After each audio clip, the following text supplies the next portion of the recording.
Good morning. Welcome to the Mount Diablo Unitarian Universalist Church. I'm the Reverend Leslie Takahashi, and my pronouns are she and her. For those of you visiting our congregation, we are, right now, completely virtual because of the Omicron variant, but we welcome you to the many things that we are still doing, as you can see from the opening music and slides that we had. I want to thank Brett Carson, as ever, for his gifts. We're so glad that you're joining us, and we hope that you will want to come and learn more about us. There is a particular opportunity this week because we will on Wednesday night be having our U and MDUUC discussion, and you can find out about that and all the other things that I'm about to mention on our website at www.mduuc.org, which may be how you found us to begin with. You can also fill out a virtual visitor's card there so that we can be back in touch with you. I want to say this morning that while we're virtual, we continue to find ways to interact on Sunday mornings, and we invite you to go to our YouTube channel, or if you're there today, we'll invite you to answer this question as the service unfolds, and you can ponder it till the right moment in the service for you. And that question is, what are the conditions that allow you to share more deeply from your own experience? So think about that, and if you want to post on our channel, we'll be glad to hear your thoughts about that. We are, because of this time where there are increased needs for isolation and staying at home, we're going back to having weekly Vesper services for the next couple weeks while we remain in this virtual format, which we anticipate will now last into next month. So please join us on Wednesdays at 5:30 for our virtual Vesper service this week. We will also have our fourth Meet and Move event, which is a chance for you to take a virtual walk with me today from 2 to 2:30. We're going to make it just a half an hour. Apparently, some people were intimidated by the hour walk. So please look at our Friday email for information about that as well. You should also be getting an email today about our neighborhood networks. These are groups where we've grouped our members together in networks so that you are near people, you know, who lives near you, who is also at MDUC. So look for that email and reply so we can help each other out in these times. Next week, we have a congregational forum next Sunday after the services. And I want to say that we have a couple members who are in need of antigen tests because they have relatives that are in medical care facilities that require testing before visiting. If you are able to spare a test, please contact me, let me know, and we will make sure that they get those so that, as you know, they're in short supply right now for this week. Again, everything that we do you can learn about through our Friday email, which you can subscribe to, and find out other links through our calendar at www.mduuc.org. Please contact me or our intern minister, Michael Macias, who will be our preacher today, if you need a listening ear or financial assistance in these difficult times. And welcome. It is good to be together.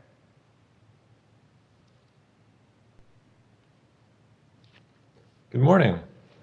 I am Andrew Oswald, a member of your Board of Trustees. My pronouns are he and him. Mount Diablo Unitarian Universalist Church is a welcoming faith community. We begin our services by reading our mission together. We bring to life our Unitarian Universalist values as we seek truth and work for justice, nurture compassion and courage, reach out to each other and to our larger community of faith, bridge the divisions that wound the human family, transform ourselves and our world. Welcome to our service. We're so glad to have you with us. We hope you are keeping safe. As a result of the COVID surge, our programming will remain fully virtual until the end of the month. We're so fortunate to have the opportunities to connect in these times, and we truly hope you will help us keep connected by taking part in reaching out. Thanks for working to keep our community safe. In these ever-challenging times, we're here for one another. And welcome. It's good to be together.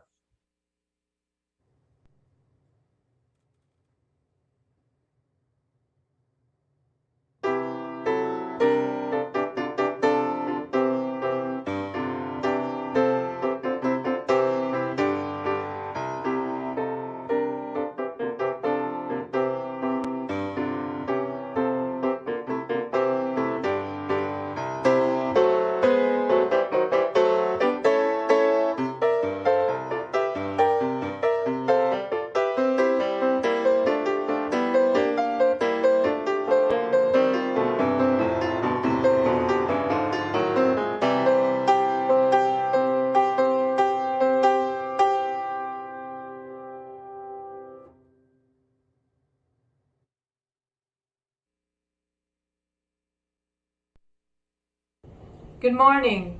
My name is Stacy Cranston, and my pronouns are she, her, and hers.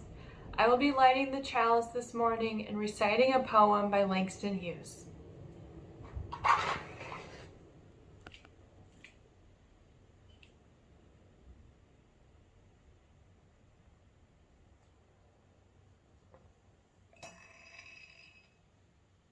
I dream a world. I dream a world where man no other man will scorn, where love will bless the earth and peace its paths adorn. I dream a world where all will know sweet freedom's way, where greed no longer saps the soul, nor avarice blights our day. A world I dream where black or white, whatever race you be, will share the bounties of the earth and every man is free. Where wretchedness will hang its head and joy like a pearl attends the needs of all mankind. Of such I dream, my world.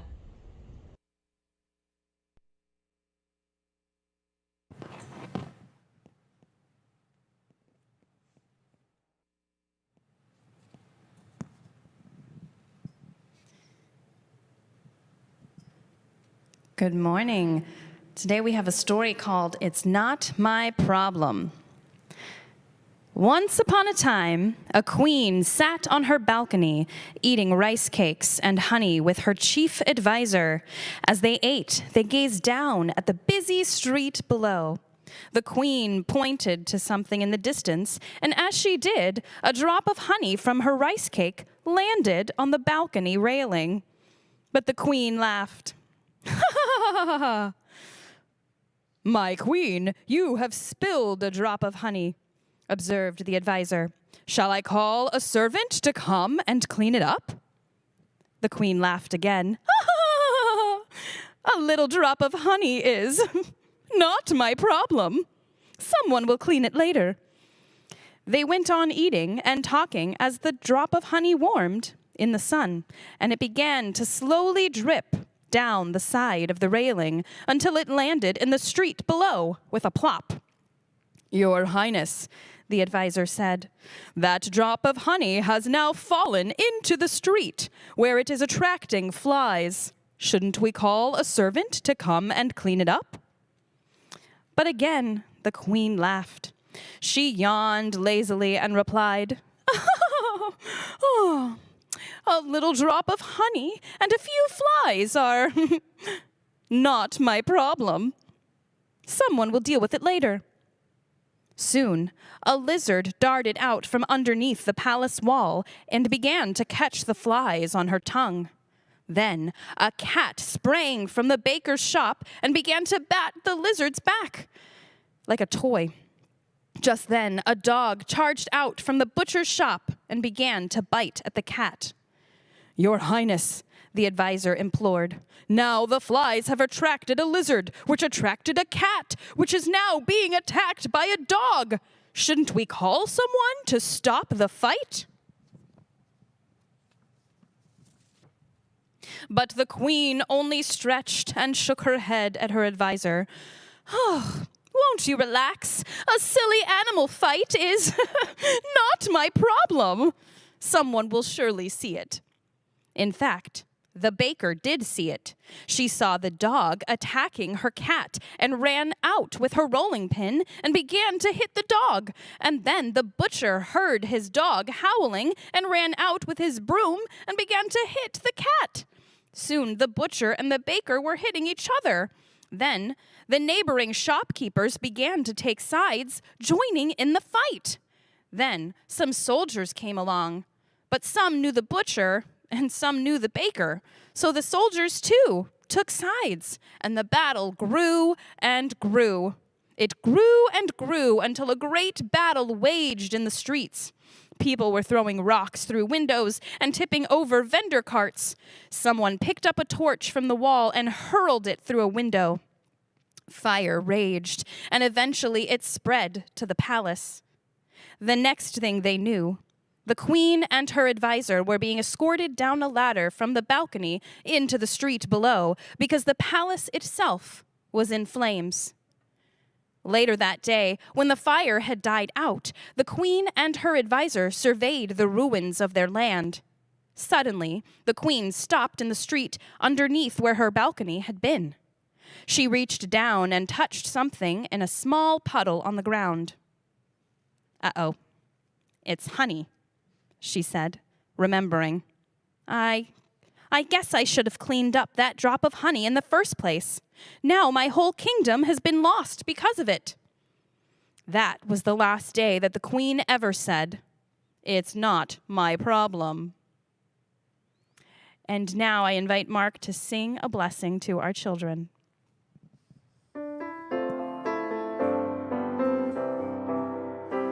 May your mind be open to new learning. May your lips bring truth into the world. May your hearts know love and your hands do the work of justice as you go your way in peace. As you go your way in peace.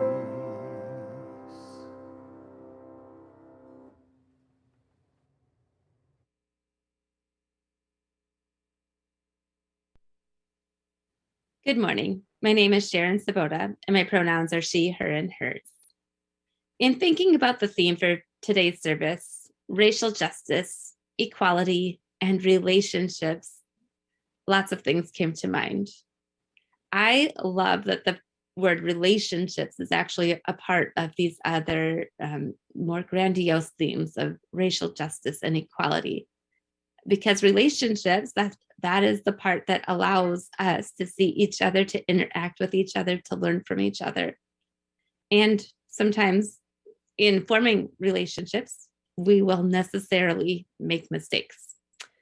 And we will have an opportunity to grow, to take some ownership of our maybe shortcomings, and to learn and keep moving forward. And I think that is what makes life beautiful. So I'm going to tell you about one of my mistakes today. So about 12 years ago, when I started doing radio journalism, my very first interviewee was Dolores Huerta. And I asked her a question to the effect of, what was it like to help Cesar Chavez form the United Farmers Movement? And what's the most important thing you learned while helping him do this? And she looked at me side-eyed and kind of rolled her eyes at me and said, "I didn't help him. I wasn't his secretary. I wasn't his administrative assistant. I was the co-founder." And my jaw kind of dropped open, and I realized the microaggression that I had committed. And also, I realized that in my own narrative, as I had learned about the farmers movement, I had really minimized Dolores Huerta's contributions and understood her as somebody who helped. So I had much to learn in that moment. So I apologized and I stood corrected. And I've always taken that moment with me ever since, because it reminds me to slow down and make sure that I'm understanding the whole picture. And also, it reminds me of the value of just continuing to take ownership when we don't have things right, because we won't often, because we're humans. So I wanted to leave you with this story today as we transition to this topic. Together, let us worship.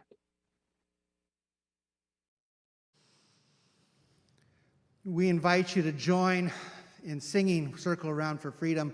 We invite you to raise your voices, knowing that even though we may be far away and far apart, and we may not be able to hear each other right now, know that we're all singing together. The words will be on your screen.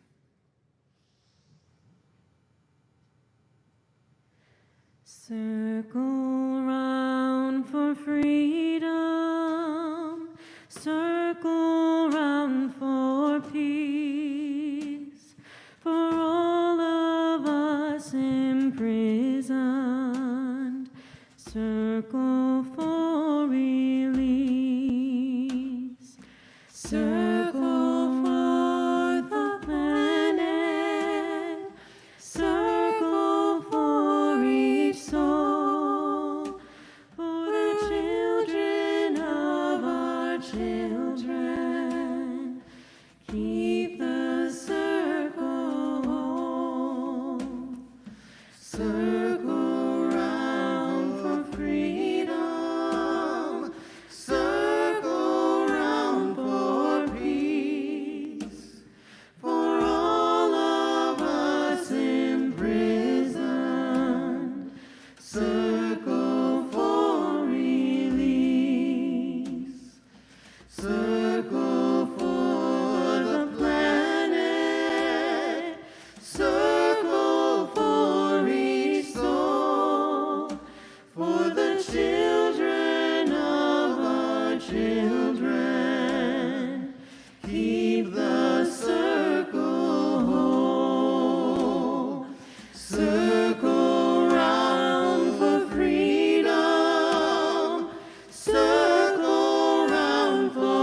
That was beautiful. Thank you. This is the time in our service when we take into the larger heart of this loving community those joys and sorrows that are too great to hold alone. And I'm asking Marina this morning to light the first candle for Errol Reyes and Rodney Lemery. They ask that a candle of sorrow be lit at the peaceful passing of Errol's 80-year-old father from a brain aneurysm last Sunday while watching his favorite football team play after receiving a good luck kiss for a win from his wife of 54 years. Eddie Reyes transitioned from this world to the next. And we are holding Rodney and Errol in our thoughts. I ask that you express your condolences to them in cards, please, no phone calls or other forms of messaging. Thank you. We are also lighting a candle for Joan and Tom Adams. Joan has been in the hospital and is experiencing ill health, and we are thinking of them. Again, no phone calls, please, but they would very much appreciate cards. Thank you. This morning, I'm asking Marina to light another candle for Betty Bates. We are wishing Betty well as she transitions to her new home in Davis, California. And we are lighting a candle for all of our members and friends who are currently struggling with various degrees of illness caused by the Omicron variant of the COVID virus. We are hoping that you will remember that you can reach out if you need an errand run or supplies delivered, and that we are wishing for your speedy recovery. And the Caring Committee is asking that we light a candle of joy for Bill Steinberg. His 98th birthday was this month. He's been a long-time member for decades of MDUUC. He now lives in Santa Rosa to be close to his daughter. However, we are all sending our good wishes for a very happy birthday month across the miles. And I asked Marina to light two final candles. One holds those joys and sorrows that remain in the sanctuary of our hearts. They're not expressed in words this morning, but they are with us as well. And finally, a candle that holds our hopes and dreams for this one imperfect but precious world of which we are a part.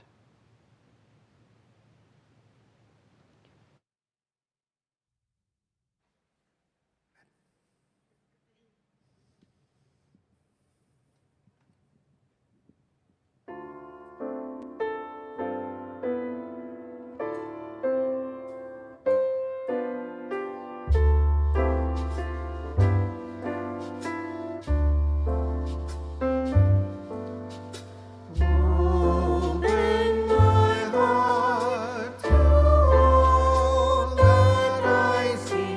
Let me be part of the love you give. Open my heart to all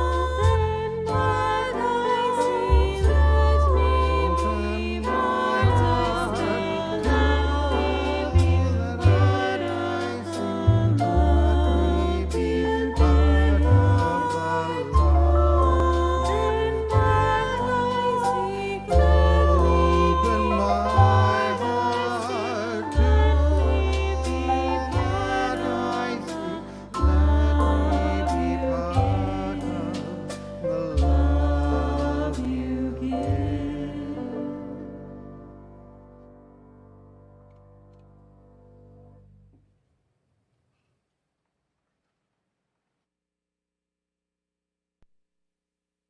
We find ourselves immersed in a season of increased isolation that continues to alter our way of living and being in community with one another.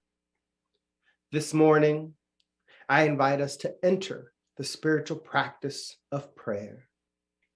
Let us be guided by our faith, our spiritual practices, and the nourishing energy of relationship. Creator, the divine, all that is holy. God, by any name or no name at all. Enable us to hear and share the truths that dwell within our minds, bodies, and hearts. Open us spiritually, emotionally, and mentally so that we may create space to listen to the truths that dwell within others. In these challenging times, grant us the resolve to remain connected to each other and our communities. May the holy move within us each day, and may we be reminded that we need not wait for midweek programming or Sunday services to reach out to our siblings, both within this church and within our greater community. We ask for all that we do, both big and small, to be blessed. And may our simplest acts, crafting greeting cards for friends, taking Zoom walks with each other, delivering necessities to those in need, and being gentle with those who are struggling, reflect the love we have for each other. In this, may our service to one another serve as a symbol of our church, living beyond Sunday and beyond its walls. Amen, Ashe, and blessed be. La la.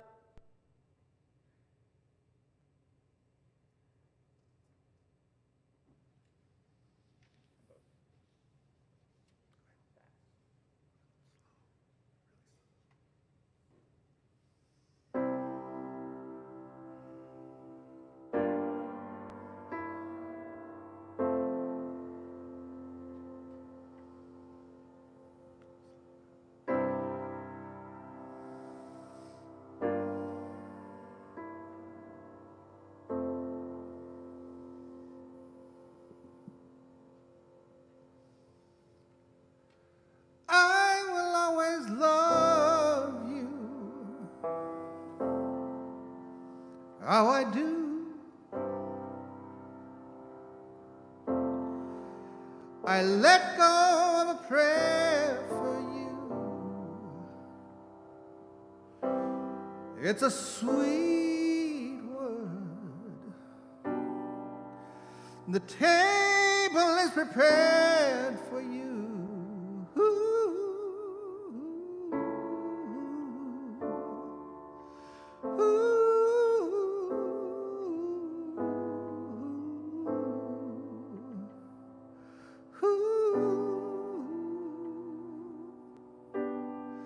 Wishing you Godspeed, glory.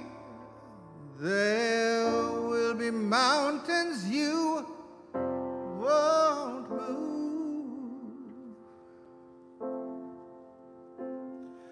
Still, I'll always be there for you. How I do. I let go of my claim on you. It's a free world. You look down on where you came from. Sometimes. Still, you'll have this place to call home. Always. Glory, glory, glory, glory.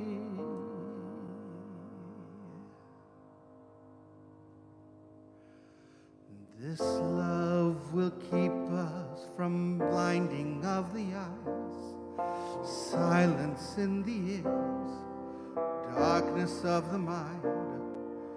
This love will keep us from blinding of the eyes, silence of the ears, darkness of the mind. This love will keep us from blinding of the eyes, silence in the ears, darkness of the mind. This love will keep us from blinding of the eyes, silence in the ears, darkness of the mind.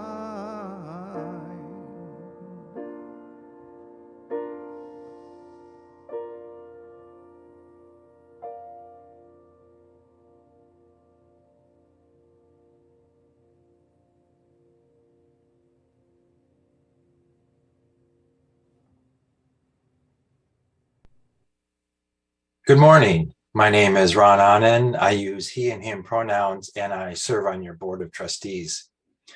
You know, one of my favorite quotes is from John Lennon, who said that life is what happens to you while you're busy planning on doing something else. And even though that was a quote that was favorite of mine before the pandemic, it certainly has come in handy in the last couple of years. But instead of focusing on what we haven't been able to do, I'd like to remember the fact that what we are doing is life, and we're celebrating life. We're celebrating the fact that we can be together even in this sacred Zoom space. So I want to say thank you. I want to say thank you for your patience, especially as we have to adjust, and we on the board have been making a lot of adjustments and will continue to make adjustments as we need to. And also, I want to say thanks for your financial support to help keep all of the different ways that we're connected going. It's so important for all of us and for this community. So I invite you now to use the Give Now button on the website, or to send a check in, or to set up recurring donations that go out automatically every month. Any way that you give, your financial support is deeply appreciated. Thank you.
Please join me in the dedication of the offering to the work of this community in transforming ourselves and our world.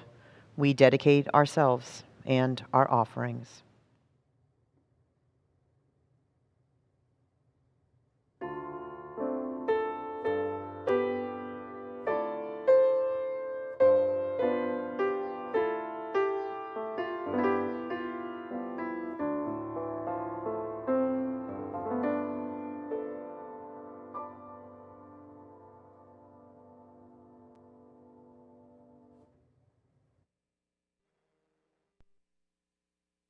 Before I begin today's sermon, I want to invite us into deep reflection. Where you are and as you are, find a comfortable position. And as it feels right to you, close your eyes. Let us find our breath. And as you gently breathe, I ask that each of us think of a time where we entered a space and felt genuinely welcomed.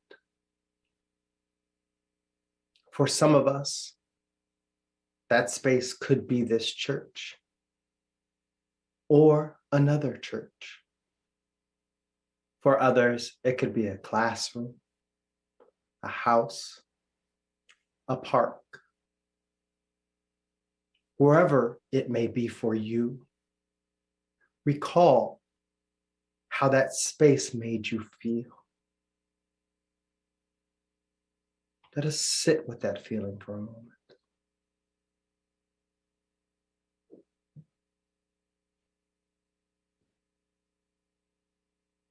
If your eyes are closed, I invite you to gently open them and encourage you to hold on to that feeling you just rekindled.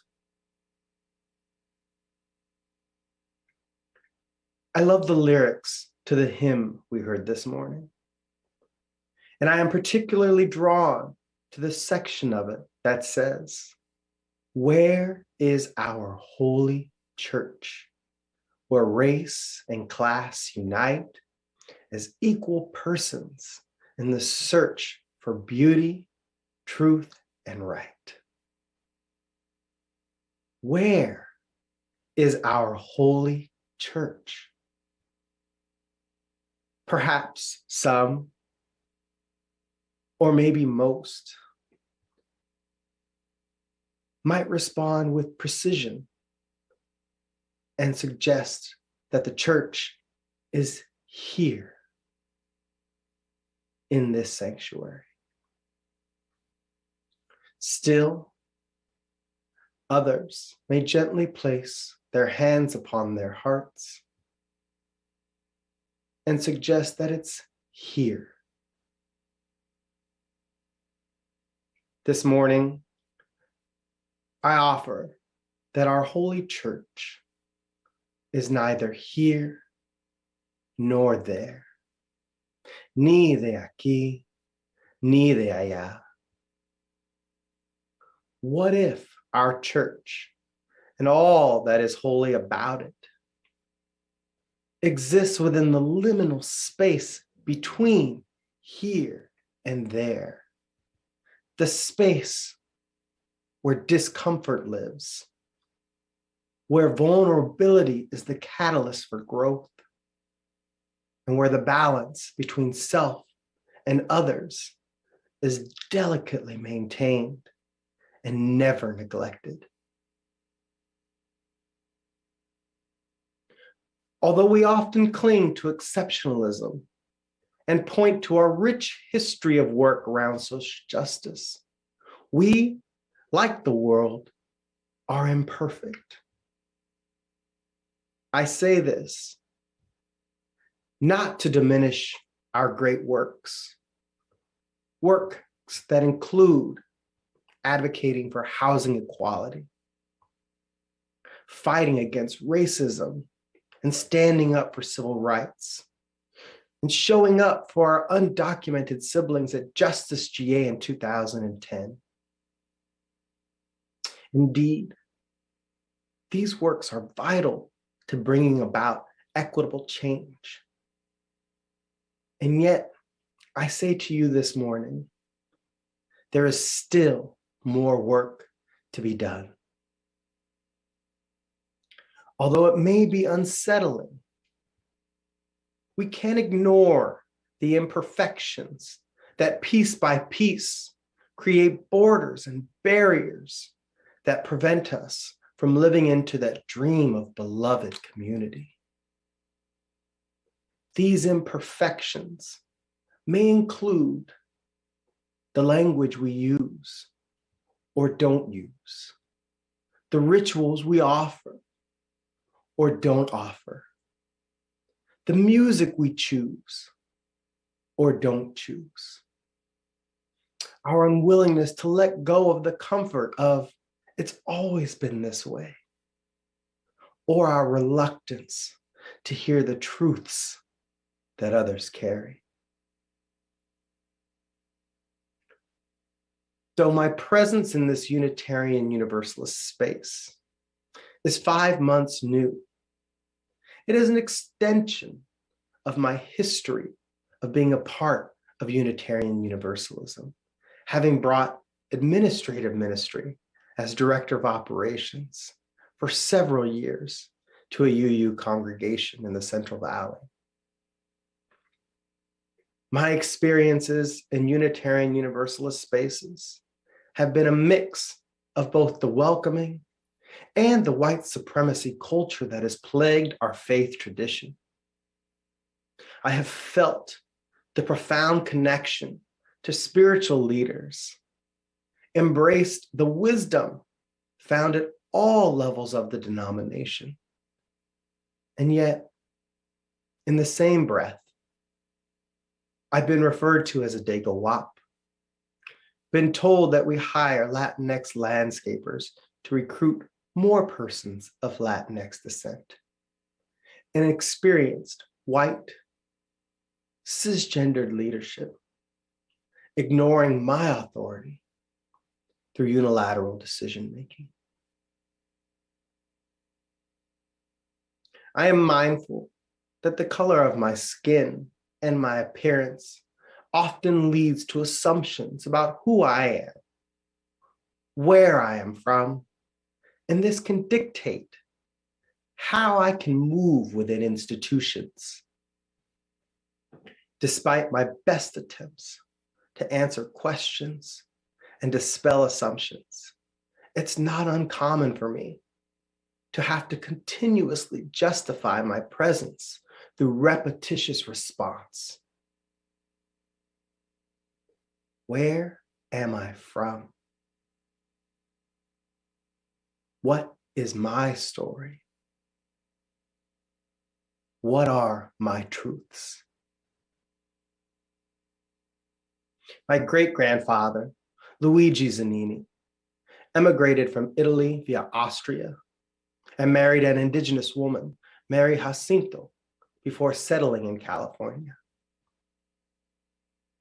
My great-grandparents on my paternal side, Julian and Nicolasa Aguirre, emigrated from León, Guanajuato, Mexico, entering the US via the border in El Paso, Texas.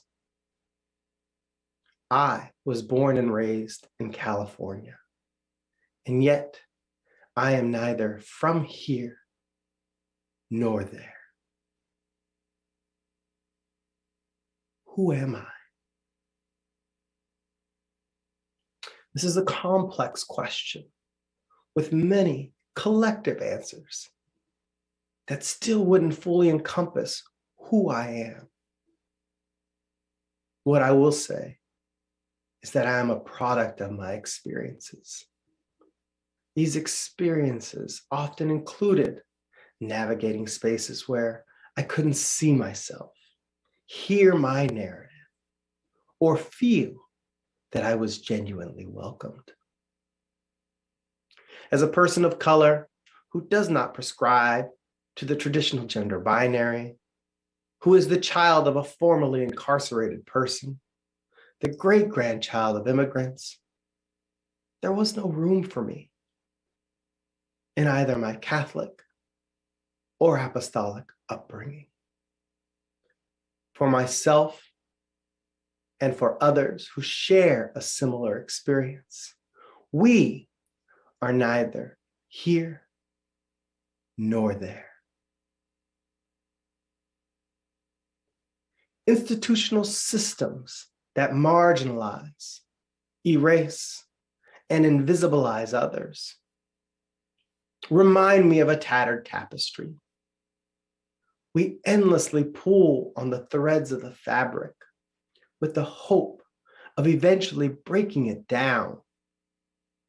We pull on one thread only to discover that it's tightened the weave of the fabric, while others we pull on come undone with little to no resistance. And we ask, why? What is it about the first thread that leads to resistance? And why are the others so easy to remove from the fabric of our collective existence? This is not a problem that's unique to this faith tradition, nor exclusive to our white identifying siblings. As a person of Latinx descent, I can attest to the fact that we struggle with embracing and recognizing our Afro-Latinx siblings as a part of our collective story. I imagine there are many of us who can resonate with the idea that we are not always as welcoming as we could be.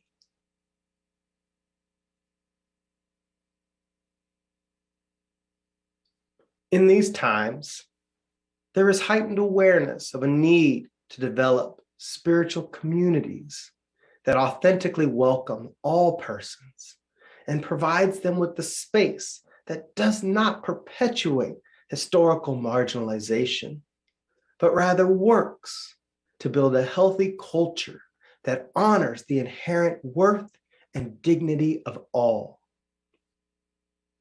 This is not about using the latest communications platforms or changing imagery to multicultural families. This work is deeper than that. If we want to find that holy church, our holy church, we must be prepared to dive beyond the superficial and commit to exploring our truths and the truths of others. Let our quest to discover our holy church start this morning. This morning, I invite us to move beyond the glad you're here or good to see you, and instead engage with each other in ways that touch our hearts and remind us that in this holy space, our holy church, all are safe and welcomed. In a colonized world, false binaries, along with the physical and socially constructed borders, have been perpetuated to control bodies, wield power, and maintain the heteronormative white patriarchy. Our work cannot begin unless we are willing to not only acknowledge the existence of the oppressive dynamics rooted in our institutions, but we must also acknowledge that we, individually and collectively, have work to do to deconstruct that social framework. Ibrahim Baba Farajage, beloved provost, scholar, educator, and cultural worker who has since transitioned to ancestry, declared that, in other words, we should not be faced with the dilemma, turn straight or disappear, but we should be able to take cognizance of a rich variety of possibilities of existence, of wholeness, of life. This hetero-colonization of our lives, our minds, our dreams, our bodies is the work of those who would tell us not only this, but who also say, be men or disappear. Be able-bodied or disappear. Be rich or disappear. Turn white or disappear. The same people who say that we must not speak Spanish, Korean, Vietnamese, Ebonics, Punjabi, American Sign Language, Hmong, Arabic, Amharic, Tigrinya, that we must speak English only or disappear.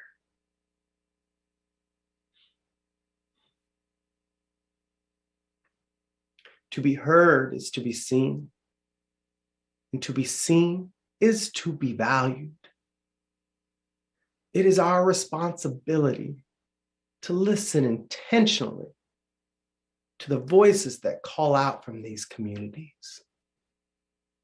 In doing so, we open ourselves to the possibility of expanding our understanding of what community means. We can tap into the wisdom that exists, and we can begin to build a radical approach to what Unitarian Universalism can be. It is also our responsibility to offer our truths in conversation, in covenant, and in relationship with each other. The Holy Church cannot exist if any of us choose to remain on the sidelines and wait for our siblings to do the good work. You see, we need your voices and your wisdom. To our white identifying siblings, our BIPOC siblings, our LGBTQIA siblings, our siblings with disabilities, our siblings across the gender spectrum, we need your voices and we need your wisdom.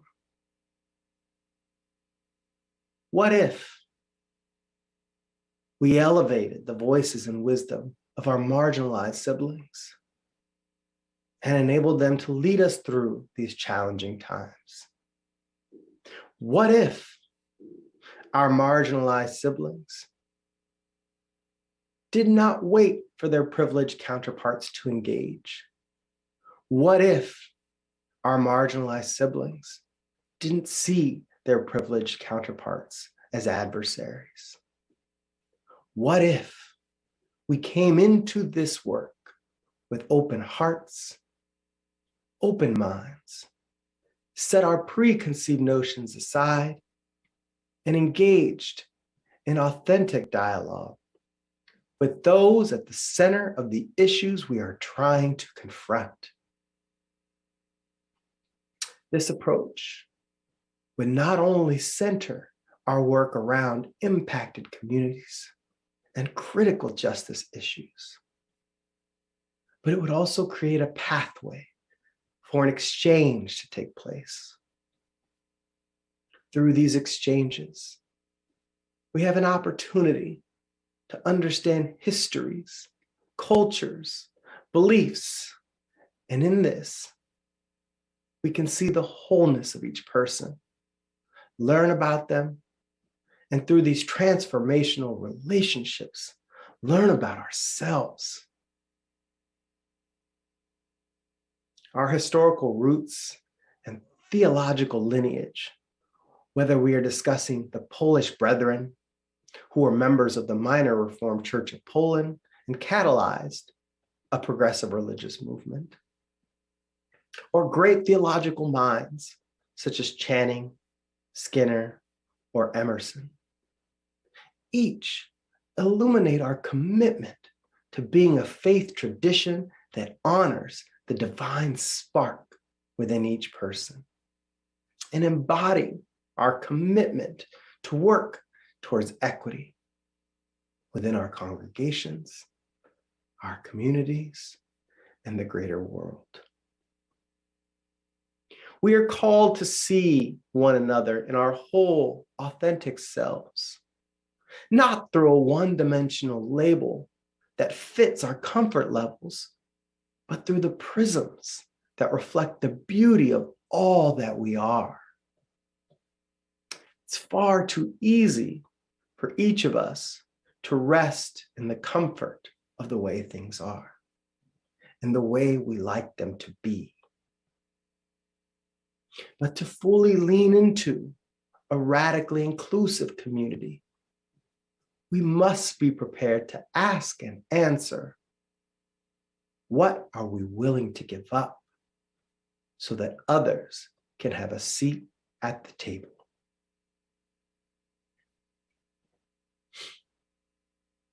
Perhaps the greatest challenge for those who do not reflect the socially constructed dominant culture is that we are forced to exist in the space between here and there, ni de aquí, ni de allá.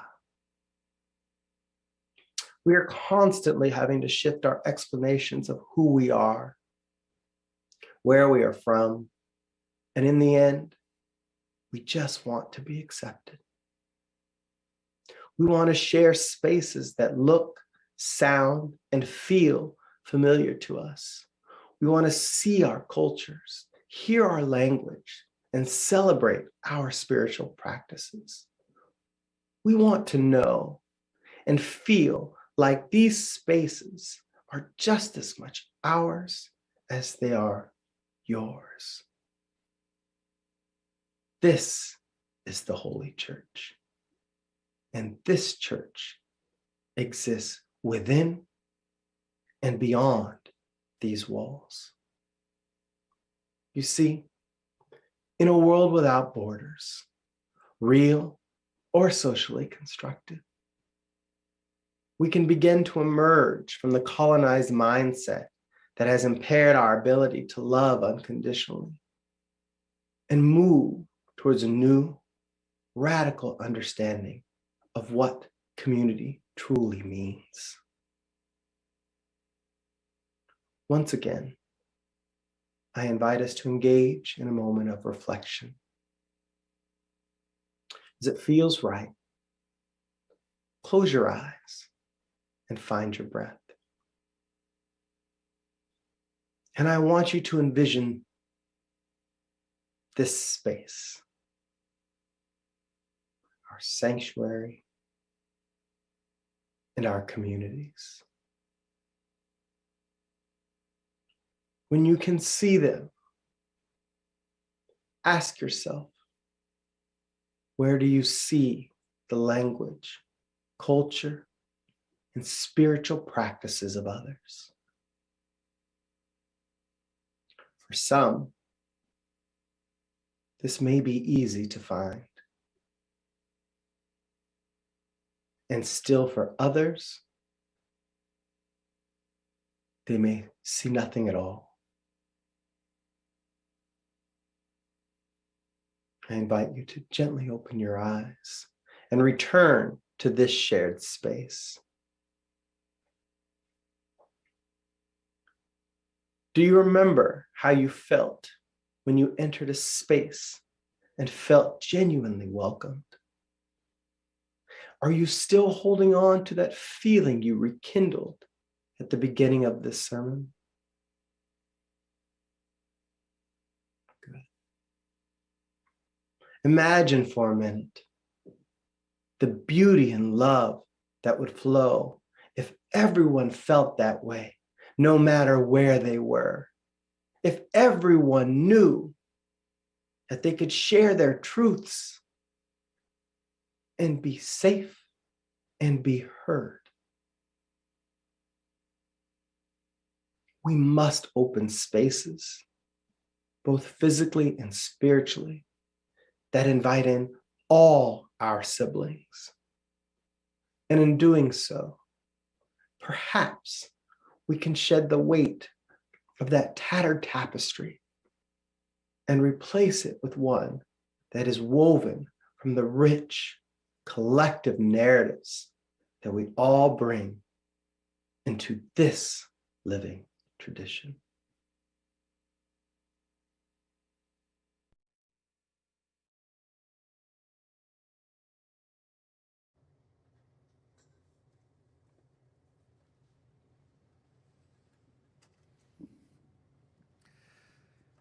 As Michael mentioned, the words to this song, the words to our closing song, "Where is our holy church?"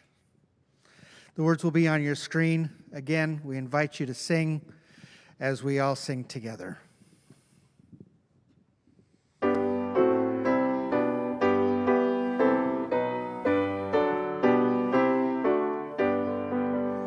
Where is our holy church, where race and class unite, as equal persons in the search for beauty, truth, and right?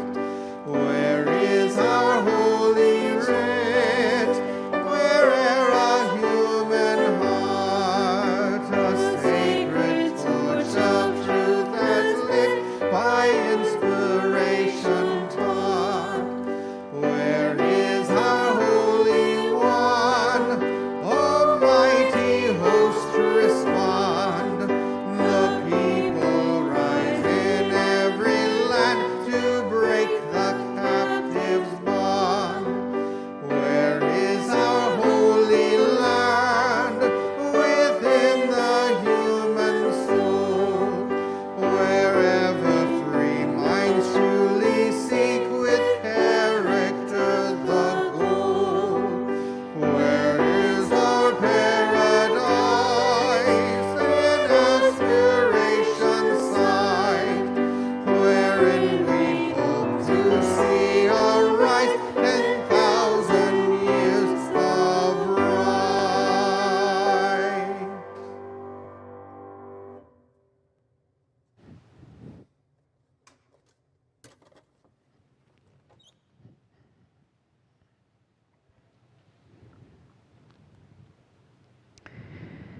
And we extinguish our chalice today with some words that Michael has written for us for our benediction. But before I do that, I want to thank those of you who joined us in the chat on YouTube, and just want to affirm your belief that we need to create welcoming and safe spaces to share deep experiences in the way that Michael has modeled, to hold each other, to allow each other to be vulnerable, to hold each other's confidences, and to commit to listening, even when it's hard. So thank you for those comments.